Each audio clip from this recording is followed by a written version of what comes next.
سب سے پہلا فائدہ، اذان پڑھنے سے شیطان بھاگ جاتا ہے۔ کیوں؟ یہ ہمارے پیارے نبی کا حدیث مبارکہ فرمایا اذا نودی للصلاۃ، جب نماز کے لیے اذان دی جائے، ادبر الشیطان لہو درات حتی لا یستذین، کہ جب نماز کے لیے اذان دی جاتی ہے تو شیطان جو ہے نا وہ گوز لگاتا ہوا، ہائے ہائے کرتا ہوا دور بھاگ جاتا ہے، یہاں تک کہ وہ اذان نہیں سنتا۔ آگے سنیے، پہلا فائدہ یہ ہے کہ شیطان بھاگتا ہے۔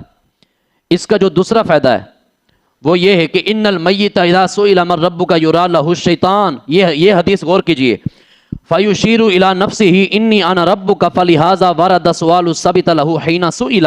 ہمارے پیارے نبی نے ارشاد فرمایا جب قبر میں میت کو دفنایا جاتا ہے، ادھر سے فرشتے آتے ہیں، کہتے ہیں من ربک، تیرا رب کون ہے؟ اور ادھر سے شیطان آ کے اپنی طرف اشارہ کرتا ہے، بندے تو میری طرف اشارہ کر کے کہے کہ یہ میرا رب ہے۔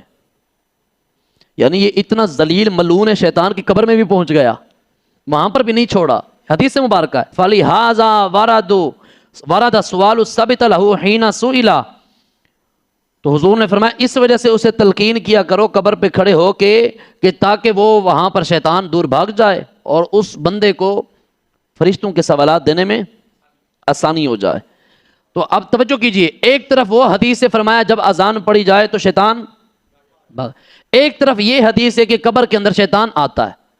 اب اگر اس میں ہم مطابقت دیں تو یوں دیں گے کہ اب شیطان تو کہیں بھی نہیں چھوڑ رہا، قبر میں بھی شیطان پہنچا۔ جب قبر میں شیطان پہنچا، ہم نے کہا ہمارے پیارے نبی کا فرمان ہے اذان پڑھو تو شیطان دور بھاگتا ہے، تو ہم اپنے مرحوم کو ان کے وسوسے گمراہی سے بچانے کے لیے اذان پڑھتے ہیں، تاکہ آخر میں آخری بندہ کھڑے ہو کے اذان پڑھے، فرشتے آئیں سوال کریں، ہمارا بندہ صحیح جواب دے، اللہ سے جنت میں مقام عطا فرما دے۔ تو اس کے اندر کوئی شرک اور بدعت کی بات ہی نہیں ہے۔ جو شرک اور بدعت کی بات کرے سمجھیں وہ دین کے اندر نیا تفرقہ تو وہی ڈال رہا ہے۔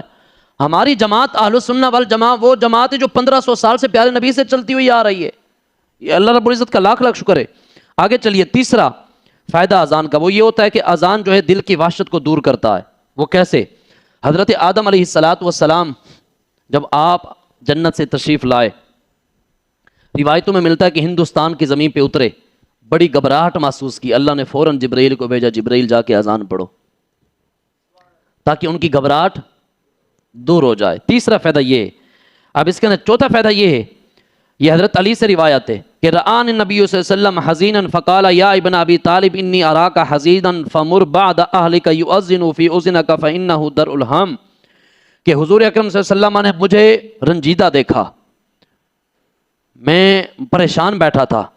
حضور نے پوچھا یا ابن ابی طالب انی اراک حزینا، میں تمہیں غمناک دیکھتا ہوں، کیا ہوا؟ فمر بعد اہلک، آپ نے فرمایا علی کسی